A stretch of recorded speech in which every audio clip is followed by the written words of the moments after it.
Bonjour à tous et bienvenue dans cette nouvelle capsule pour les suggestions de Noël. Donc aujourd'hui, seulement 5 titres à vous présenter, mais ce sont des grands formats. Donc en classe, c'est très utile les grands formats. Vous pouvez les présenter à vos élèves pour qu'ils puissent mieux apprécier les illustrations en fait. Et ce sont tous des chefs-d'œuvre en termes d'illustration. Les histoires aussi sont vraiment belles. Vous avez parfois, si c'est avec les plus jeunes, peut-être des choses à expliquer, mais ce sont des livres qui se présentent bien aussi à des élèves ou des enfants un peu plus vieux. Donc, je commence tout de suite avec Norbert le petit chevreuil de Jasmine Dubé. Donc, Norbert, en fait, c'est l'histoire de Maman Chevreuil qui fait un souhait à la grande ours. Et dans ce livre, vous allez avoir justement à présenter aux élèves ou à parler des constellations la grande ours et la petite ours parce qu'on en fait allusion.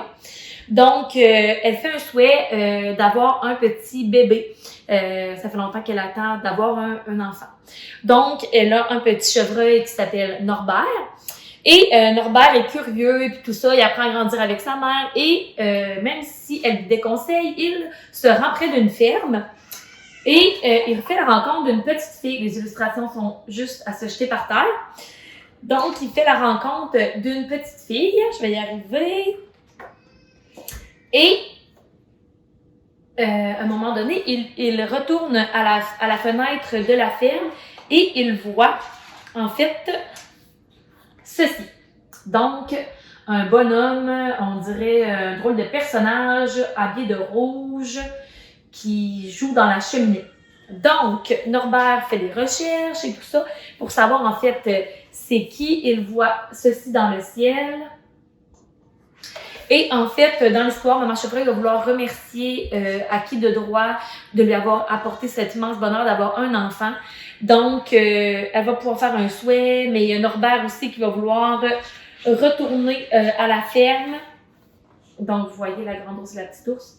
Et va devoir aller faire un souhait. Donc, je vous en dis pas plus, mais c'est ça. Donc, c'est l'histoire du petit Norbert en grand format.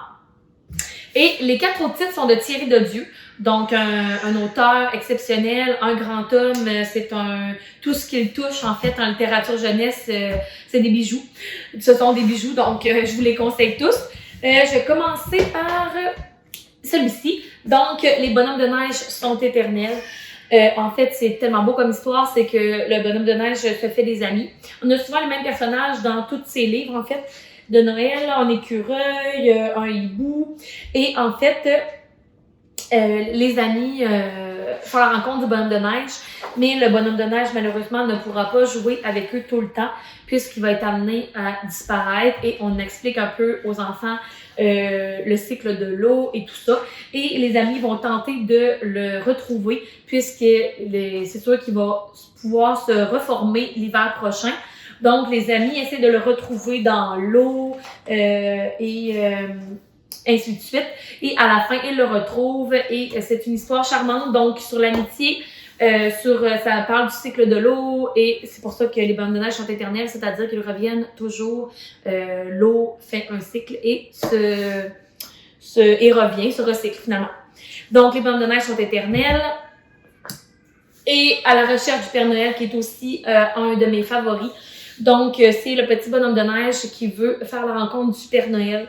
Donc, sur son chemin, il va rencontrer différents animaux qui vont lui demander des choses en échange. Lui, il veut juste avoir l'information pour se rendre au Père Noël, au pôle Nord. Mais les animaux vont vraiment lui demander beaucoup de choses, donc il va se ramasser quasiment tout nu. Donc, il n'y aura plus son chapeau, il n'y aura plus son écharpe. Les animaux vont lui demander toutes ces choses en échange. Et lorsqu'il va voir le Père Noël, eh bien, je vais vous montrer comment c'est adorable à la fin, à quoi il ressemble, notre petit bonhomme de neige. Et les illustrations, en fait, des animaux sont vraiment appréciées des élèves. Je vous montre, par exemple, l'ours. Ici, on a le cerf. Oui, c'est ça, le grand cerf. Et vous avez le renard, mais je vous montre l'ours qui est particulièrement bien fait.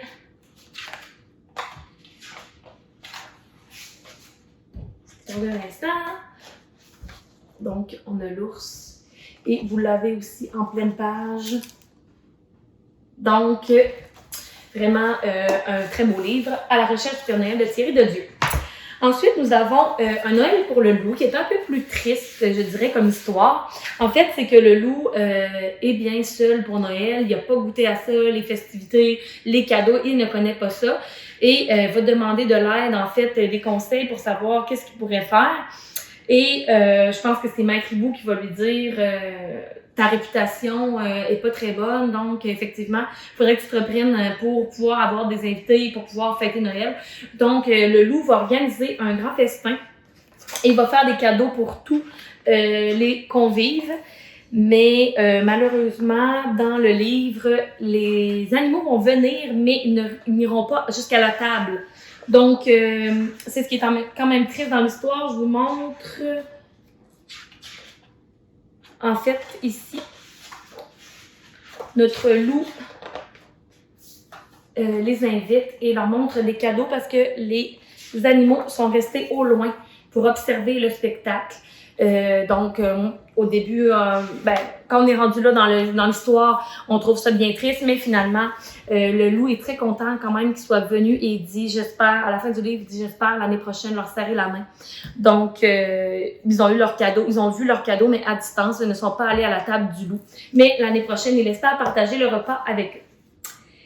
Et finalement, Noël au printemps, le petit dernier. Donc, Noël au printemps, c'est en fait les mêmes amis qui se rendent compte qu'ils pourront pas célébrer Noël ensemble puisque le hérisson se prépare à hiberner.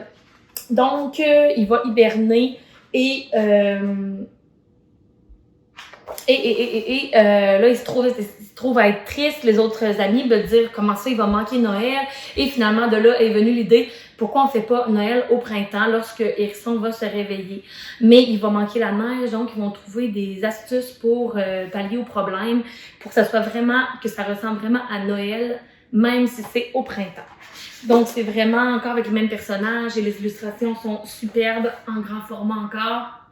Donc, j'espère que ça vous a donné des petites idées et que ça vous a donné le goût d'avoir des grands formats pour Noël. Merci tout le monde et à la prochaine capsule.